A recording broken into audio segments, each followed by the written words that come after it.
Si cet état d'urgence prenait 3 mois, Kamere fera 3 mois en prison. Le même individu, ce monsieur qui vient de placer Kamere sous un mandat provisoire, a travaillé sous le régime de Joseph Kabila.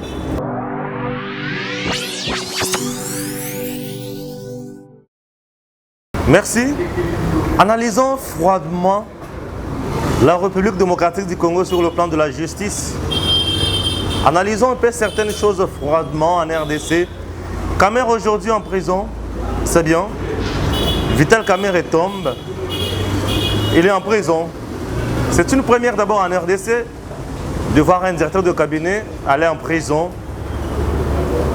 Oui, il a été cité dans beaucoup de dossiers. On dit qu'il est derrière des détournements et consorts, c'est bien, on ne refuse pas. Il tombe. Un allié de taille de Félix Tshisekedi, il tombe, il est en prison. L'homme qui a condamné, qui a mis Kamere sous le mandat provisoire, ce PG, ce procureur général, qui a mis Kamere sous mandat provisoire en prison, a-t-il agi seul? Oui, c'est une question que nous pouvons aussi nous poser. Est-ce que le président de la République n'était pas au courant? Félix Tshisekedi, allié de Kamere, n'était pas au courant de ce qui s'est passé? Est-ce qu'il a été aussi surpris comme nous tous? Est-ce qu'il ne savait pas que l'homme allait être jeté en prison? Et s'il le savait, c'est un complot politique? C'est une affaire judiciaire? C'est un bel exemple à suivre. J'aimerais rester aujourd'hui dans des questions. Je me pose des questions qui peuvent nous amener quelque part aussi. Chers Congolais, soyons aussi sérieux un instant. C'est très important ce qui se passe en RDC aujourd'hui. Ça prouve à suffisance que la République des Intouchables n'est plus là. On a maintenant la République démocratique du Congo. Un état de droit, oui. Un état de droit, lorsque vous pillez, lorsque vous détruisez, on vous met à côté. L'état de droit, c'est le respect des textes. L'état de droit, c'est la bonne gouvernance aussi. L'état de droit, c'est le respect des institutions également. L'état de droit, c'est savoir mettre la différence entre le bien et le mal. Savoir mettre la différence entre le bien privé et le bien public. C'est très important. C'est très important ce que nous sommes en train de voir en RDC. Chers Congolais, le président de la République, sur le plan juridique, sur le plan des droits administratifs, il est le chef de l'exécutif. Il nomme le membre du gouvernement et ça fonctionne comme ça. Un ministre qui bloque les ordonnances du président de la République, il n'est pas sanctionné ni par le Premier ministre, ni moins par le président lui-même qui l'avait nommé. Les gens qui ont été nommés n'ont pas été notifiés. Les cours et tribunaux aussi n'ont rien dit. Tout ça, c'est puisque la volonté d'un individu n'avait pas raconté, la volonté d'un individu n'avait pas été respectée. Et il s'agit de M. Joseph Kabila, le sénateur en vie. L'état de droit n'a pas été appliqué dans ce dossier. Pourquoi? Ce ministre n'a pas été sanctionné. Pourquoi? C'est parce que lui, derrière lui, il y a Joseph Kabila. Raison pour laquelle il n'a pas été sanctionné. Qui est derrière Kamere? Personne. Raison pour laquelle il a été sanctionné facilement. Et c'était la meilleure décision. Est-ce qu'on ne pouvait pas prendre une autre décision à la place de jeter Kamere en prison? Est-ce qu'on ne pouvait pas aller avec... On ne pouvait pas placer Kamere dans une résidence surveillée? Est-ce qu'on ne pouvait pas placer Kamere dans une résidence surveillée? Ça, c'est une question aussi. Après le président de la République, l'homme qui connaît le secret d'État, c'est Vital Kamere. L'homme qui a le secret d'État. L'homme qui connaît les faiblesses et les forces de ces régimes. Humilié jusqu'à niveau là. Et c'est de l'humiliation. Oui, en quelque sorte, c'est de l'humiliation. Puisqu'on pouvait aussi penser autrement. On pouvait aussi gérer ces dossiers autrement. On pouvait aussi l'amener dans une résidence surveillée pour qu'il reste du moins à la disposition de la justice autrement. Est-ce que la fuite de M. Vital Kamerhe était à craindre pour le placer en prison? Je ne pense pas. Le directeur de cabinet du chef de l'État. Je ne pense pas. Pourquoi l'humilier jusqu'à ce niveau? Politiquement, ça profite à qui? Ça profite aux adversaires de l'UNC. Ah oui, politiquement, ça joue sur la candidature de Vital Kamerhe en 2023. Certains de ses proches parlent même du fameux accord de Nairobi, du fait que cet accord donne à Kamerhe le privilège aussi d'être candidat en 2023 et être soutenu par l'UDPS. Chose que j'ai toujours dit impossible. Ah oui, ça j'ai dit que c'est impossible. L'UDPS c'est difficile. Inutile de faire des alliances avec l'UDPS. Non, je vous dis c'est inutile. L'UDPS peut accepter tout sauf se mettre derrière quelqu'un pour le soutenir et aller de l'avant. Non. Ça, vous avez fauté.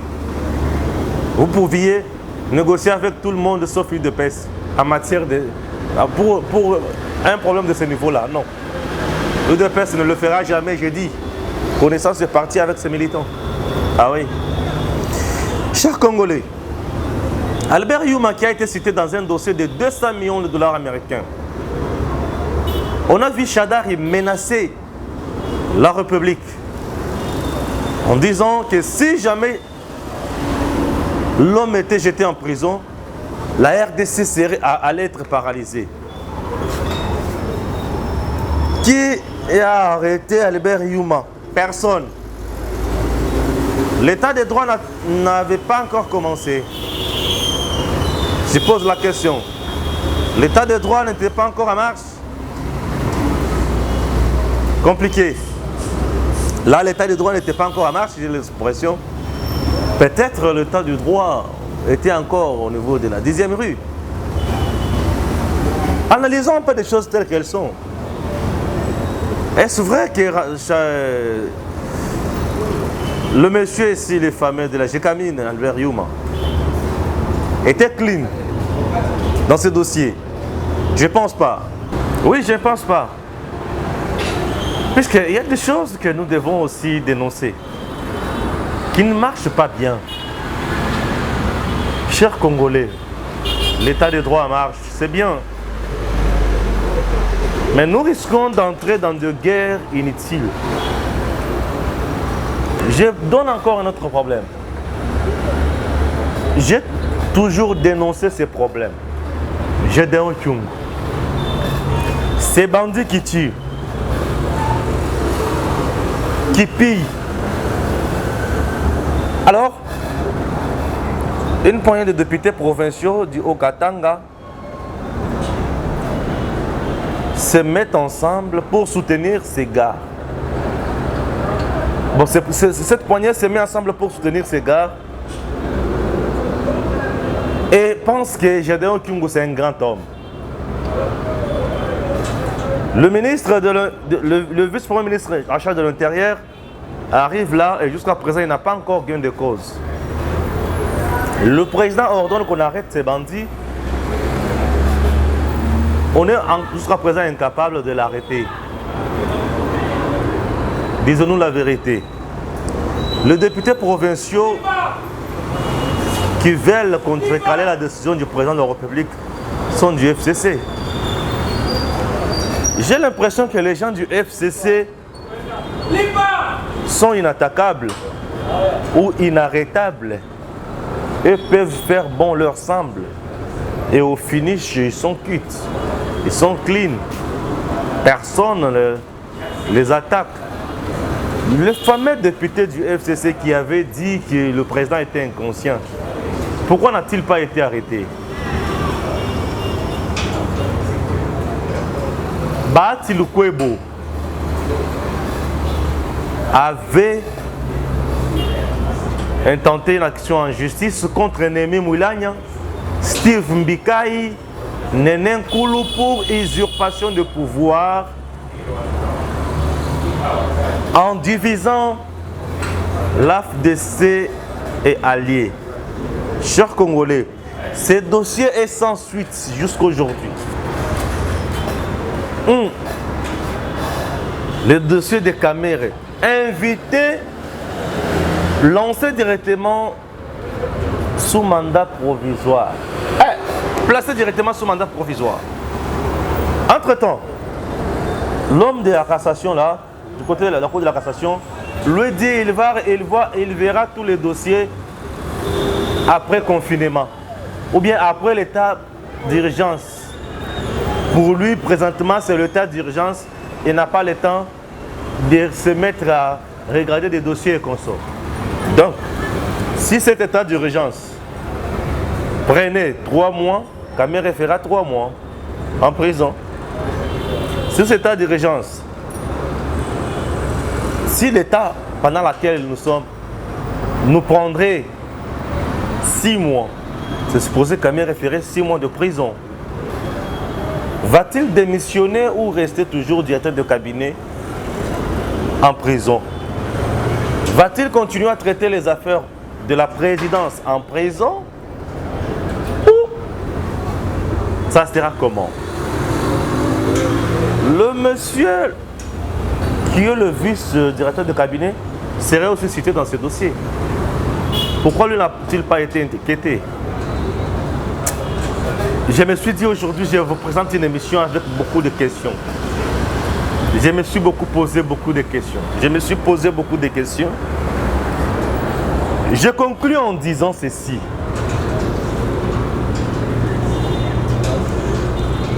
L'état de droit, oui, c'est bien. Mais si l'état de droit devient une arme pour se régler des comptes, fragiliser les autres, ça risque de nous amener encore dans des guerres froides entre le peuple. Puisque j'ai déjà entendu, je vois déjà dans des réseaux sociaux, certains dire que la justice kassaïenne vient de condamner l'homme Katangé, ou vient de condamner les swahiliphones. C'est pas ça. C'est le travail. Si réellement l'homme a été trompé, si réellement l'homme est trempé dans le détournement, il va subir la rigueur de la loi. Si tel n'est pas le cas, on le laisse libre au lieu et place d'humilier un baobab comme Kamere. Kamere, c'est un baobab. Oui. C'est un grand homme d'État. Si ce monsieur était vraiment détourneur, Kamere serait déjà arrêté sous le régime de Kabila. Oui. S'il était vraiment détourneur, il serait arrêté sous ce régime-là. Je connais le régime de Kabila et le mode de fonctionnement de ce régime. Je chute maintenant avec la justice. Le même individu, ce monsieur qui vient de placer Kamere sous un mandat provisoire, a travaillé sous le régime de Joseph Kabila. Le même gens qui travaillent aujourd'hui dans la justice, qui font trembler aujourd'hui le Congo, qui font peur aujourd'hui aux politiciens, n'ont pas fini les études aujourd'hui, n'ont pas intégré l'appareil judiciaire aujourd'hui. Ils ont travaillé pendant 18 ans avec Joseph Kabila. Pourquoi on n'avait pas une bonne justice? On doit interpeller Joseph Kabila. Maintenant, on doit aussi interpeller Joseph Kabila. C'est la personne qu'on doit aussi arrêter d'abord pour qu'elle réponde de sa gestion. Joseph Kabila mérite un jour d'être devant la justice pour nous parler de sa gestion.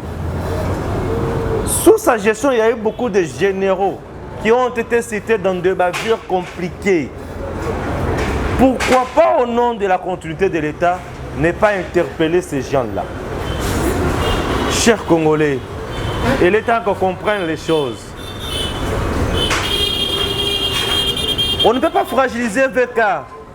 Oui, c'est un homme d'État.